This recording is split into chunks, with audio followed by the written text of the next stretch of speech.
here. Welcome back to my channel. We got Real Housewives of Beverly Hills to get into. This episode, basically, Denise, come on, girl. Lies you tell. You is lying. Run and go tell it on the mountain. Bitch, you lying, Denise. Like, that's the problem. When you say one thing, girl, you got to remember that. And you can't go, you talking out of both sides of your neck, okay? But we're going to get into it and everything. Oh, Lord, I need to hurry and get my hair done so I can take this hat off, y'all. I'm over here looking like the RHOBH, looking like the Brad up under this hat, okay? But I can't let y'all see that, all right? Y'all ain't going to be looking at my scalp during this video. I'm trying to hurry up and knock this out before I got to go pick up my brother, you know, run in town, go pick him up from work and stuff. So let's go ahead and get into the review. This episode gave us not too much in the beginning, but towards the end, you know, shit popped off, okay? So at the beginning, we, you know, pick up where we left off, which was all the ladies at dinner, basically shocked about all the news that came out about Denise and stuff like that. And Sutton, she had kind of checked Teddy for like being like, Teddy, like you said it and you really didn't even have to. Now Sutton surprised us with telling us like she heard about this news already from a girlfriend, but she's like, I'm not, what am I, that, you know, she put that little Georgia thing. That's just so rude. You don't bring that up at a table. Sutton be pulling up that Augusta when she want to. But, so everybody's done. Everybody goes to bed. You know, we see like a little bit of footage of Dorit and Garcelle talking to Denise like that night in her room. And Garcelle, you could tell, was really trying to give Denise the opportunity to, you know, girl, I'm trying to back you. All right. Like, you know, if there's anything you need to say, you know, speak now, forever hold your peace. But, you know, Denise just ain't trying to do it. So they wake up and I guess the next day, everybody's going to kind of do their own activities. But Lisa, you know, wants to go talk to Denise, and Denise wants to talk to her because she feels a certain way about how the dinner went and how Lisa, I guess, kind of was not necessarily defending her.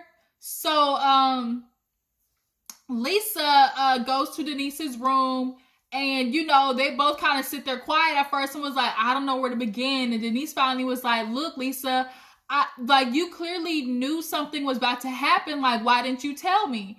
And Lisa was like, girl, I didn't even find out till literally I arrived in, you know, Italy. I didn't know anything about this. And she's like, yeah, but if so, you could, you know, shoot, send a text, give me a quick call. Hell, send a messenger pigeon, a message in a bottle, ship that, send it to the ocean. Bitch, just give me, you know, red light, green light, a little heads up. And Lisa's stance on that was, she didn't want to be like the messenger because it's what always, you know, the messenger always gets killed, you know.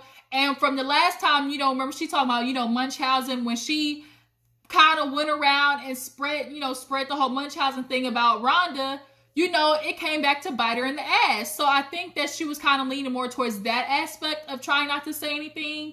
But I get why Denise is feeling like, girl, we've been friends for over a decade, you know. I'm not telling you, you gotta like defend me, but bitch, give me a heads up. And, you know, I can respect that because if I'm in Denise's situation and something that damaging, you know, that's going to affect my family that much or my relationship, you know, if you really my friend, like, you'll tell me, like, you'll say just something. Like, you don't necessarily got to go into details, but just be like, girl, okay, hey, I just want to let you know, like, this is what's kind of like floating around. So, you know, if you got anything you need to say, if once it's brought up, you know, at least be prepared so she's not blindsided. And I can respect that. But Lisa just kind of stands by her stance. What do you guys think? Do you feel like Lisa should have told Denise, you know, what the girls, that the girls knew or, you know, had been told all this stuff about Brandi? And then another thing too is, like, Lisa didn't know the information necessarily. The last thing you want to do is go to somebody and say, I heard, or, you know, this is what's going on, but you don't really have all the facts. Like, don't come to me saying shit when you don't have no proof behind it, you know? Because that can be another, you know, issue on its own too, talking shit and not really having no facts, you know, what it's based on. So that too is what Lisa was thinking about. But, you know, she's like, do you want to come with us? How you feel? Do you want to stay in the room? And Denise is kind of just like, I don't know. I think I just want to chill right now. You know, obviously I got a lot on my mind. And, you know, so Lisa left it at that. So Kyle and Dorit end up calling each other because, you know, they had that little tiff at the table. I guess Kyle cut Dorit off and she's feeling some type of way. She feels like Kyle tends to possibly treat her a little bit differently. And she's like, I think Kyle takes my friendship for granted. I don't think it's all of that, Dorit. I just think it's, you know, Kyle might necessarily have something about Dorit, like, it gets under Kyle's skin. I don't know what it is. I think maybe it's her bouginess. Maybe it's her, like, lack of attention for other people. Because Dorit can be like that sometimes. So she just, like, not necessarily is, you know, forgiving in the aspect of paying attention to other people, you know, besides herself. She's very self-centered. And I think maybe that's what bothers Kyle about Dorit. But they end up going out to eat and, you know, trying to talk things over. And Dorit was telling her, like, no, it wasn't that I wasn't, you know, understanding what Denise was going through. She's like, I was just looking at Teddy and can understand, like, she's having this huge anxiety about everything.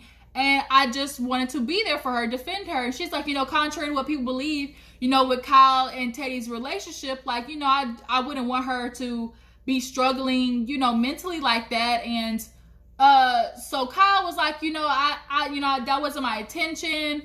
I was just sitting there, you know, next to, you know, seeing Denise, and I'm just thinking, oh my God, like, this is going to be, you know, huge for her family. Like, she's thinking about her kids. Like, basically, it was just a huge mix-up because at the table, Dorit was thinking about Teddy and Kyle was thinking about Denise, like two opposite, you know, sides of the coin.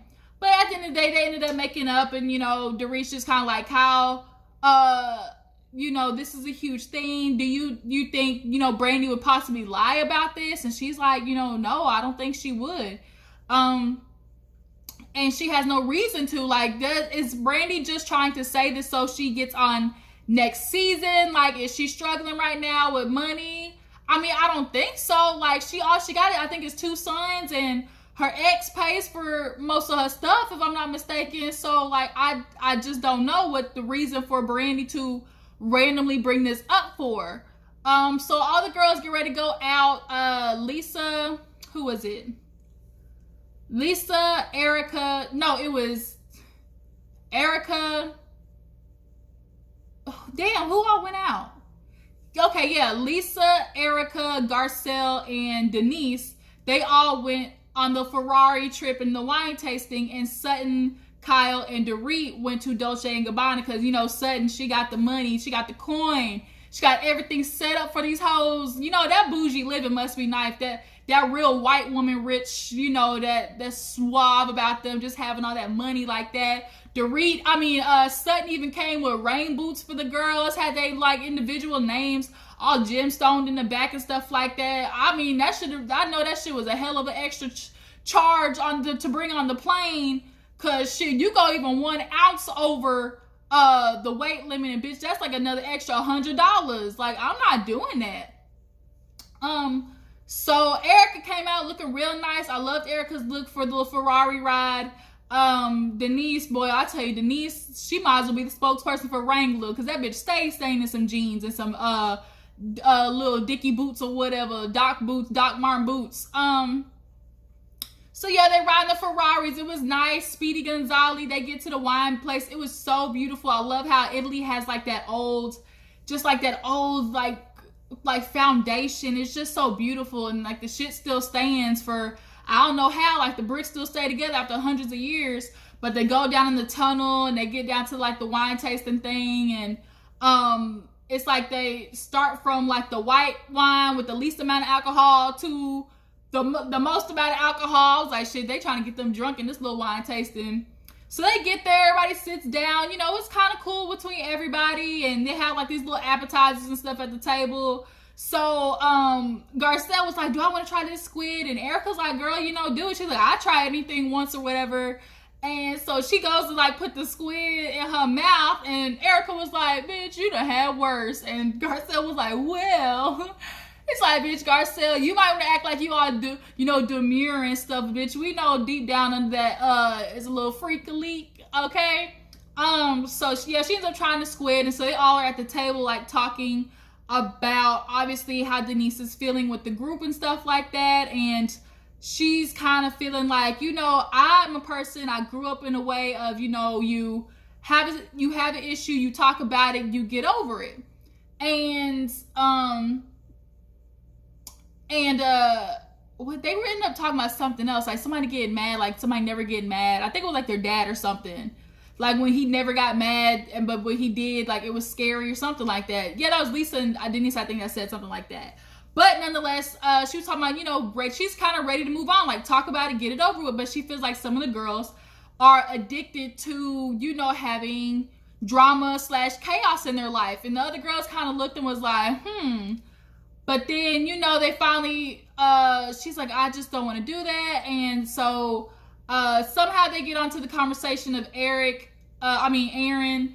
And, you know, Erika kind of told her, like, you know, I did feel a way about Aaron coming, the way he was speaking to me. A lot of the women did. And Denise was kind of confused because she actually was in the bathroom when Aaron was talking to Erika, you know, at that, like, little party or whatever. So Erika was like, you know, sometimes it's best for the husbands not to get involved with the women's business, because it is women's business. And he was talking in a very condescending tone. It came off disrespectful. Denise, like, apologized for him, was like, you know, I know Aaron, you know, would have never had that intention to do that. You know, I'm sure the next time he sees you, you know, you'll be good. He'll apologize, whatever. And so Erika, like, she kind of, you know, was like letting it slide or whatever.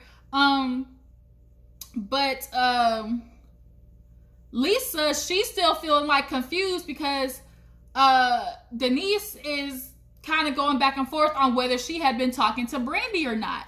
So we see Dolce & Gabbana, Sutton, Kyle, and Dorit trying on these crowns, these rich ass, like, diamond jewels, rubies, all up on their crowns, trying to be fun, taking pictures and stuff. And Sutton with that light, rich white woman shade, talking about, we all know who has the most tiaras. Because at her house, like, she has, like, literally them sitting everywhere. And remember, Lisa had picked one up, like, the first time, you know, Sutton was introduced to the cast. So it was kind of weird because Sutton doesn't like trying on things, I guess, in front of people or at the store. So she kind of had, like, this weird freak out. They kind of did, like, a flashback to her, like, oh, I can't go out there. Sutton, low-key, kind of has some insecurities. I don't know if it's, like, body insecurities or something, because why is it so hard for you to just step out and, you know, and clothes you try on? I think she kind of might have, like, a body image issue, and she kind of might cover it up by purchasing, you know, rich stuff and trying to, you know, make herself feel better that way. Who knows? But Kyle bought some stuff, you know. Of course, you know, Mauricio paid for that shit because, you know, they big ball and he owns the agency. So then after that, Dorit and Kyle talking about, you know, how's dinner gonna go? It's gonna be awkward. So everybody gets back to, you know, the hotel. They're getting ready for the night. Everybody's just kind of intense, waiting to see what is going to happen. And everybody's getting ready. Teddy didn't go out, I guess she stayed at the hotel. But now she's back at the dinner. And everybody's getting ready. And, of course, fashionista Dorit just... Bitch, show up on time. I'm sorry, I get it. You know, fashionably late is a thing. But 45 minutes, like, girl, I'm sorry. You get a cap of 15, 20 minutes with me. Like, I'm not waiting for you just to have this big, grandiose fashion moment. Like, if you know you got to get all this shit ready, then make sure you get your extra time. If we go out to eat at 8:30, you know you take forever to get ready, start at 5. Like, what the fuck? So everybody's coming down. Oh, no, they ended up talking, I think, in the room about, like, what they had all said that night. And Kyle had, interesting enough, said that how one time she was, like, in some type of, like, legal situation, and she was like, Brandi, you know, I know her not to never tell a lie, and she ended up getting dismissed from the jury. And she was like, I don't think Brandi would do something like that because she's been in legal trouble before. I don't think she wants to put herself in that situation again. You know, what for? Another lawsuit. Brandi doesn't want that, which I could get. Like, Brandi knows, if anything, this could get legal. And I don't think she would take that chance of something being legal if, you know, she didn't have no proof to back it up. And then Sutton, you know, her thing, she said that she heard about this 2 years ago. 2 years ago? I'm thinking this was like the past year, but not 2 years. Damn it, girl. Garcelle was talking to Denise and was like, okay, you know, do you have anything to say? Like, you know, are you, when did you speak to her? Garcelle was getting all the questions out like, girl, there's not going to be no text messages pop out. Like, you know, we're not going to see anything, are we? And then I found it real funny how when Denise was talking to Lisa, she told her like, oh yeah, you know, she had been saying some things about you guys when I last talked to her. And Lisa was like, girl, bitch, you said you didn't talk to her. Which one is it? And she's like, well, never mind, you know, let's just change the subject. Denise, I don't think that's how that shit work. So yeah, they get to the table. I mean, everybody's downstairs and everybody's waiting on Dorit's ass. Now, Dorit's outfit was, you know, I'm not mad at it, but the accessories, the hair, the makeup was god awful. They made her 2 tones darker. She comes downstairs, everybody's like, this shit better be worth it. Kyle's already annoyed because she knows Dorit does this shit all the time. Post Instagram post, be 3 hours late just so she can have a good IG pic. That shit would get on my nerves too, Kyle. I understand. But she comes out in this big old like 1960s, 70s, 80s, like big poof bouffant hairstyle. Erika kind of had the same hairstyle, but she comes down. Man, Garcelle killed me with that. She's like, this shit better be worth it. And then Dorit comes walking in strutting like, here I am. Garcelle said, I don't think it was worth it. Me too either. That shit was not popping. The way the entrance was not as banging and grandiose as I think Dorit was planning for it to be. Like, everybody just turned their head like, shit, this is what we was waiting for? Like, did y'all like Dorit's outfit? Was it worth the wait? Drop it on the comment and let me know. I don't think it was. So they sit down and, you know, it's a little awkward. Everybody's kind of ordering their drinks and stuff. And they're kind of at this point where it's like, we need to get everything out on the table, you know, let it go, you know, get everything out. And Denise was like, look, you know, I like this group. I like the friends, but it is kind of hard when you're in the hot seat. And,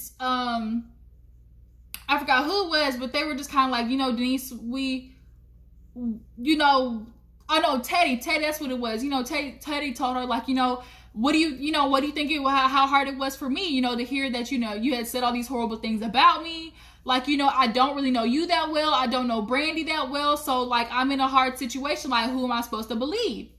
And Denise is, you know, trying to tell the ladies like, look, this shit is not true.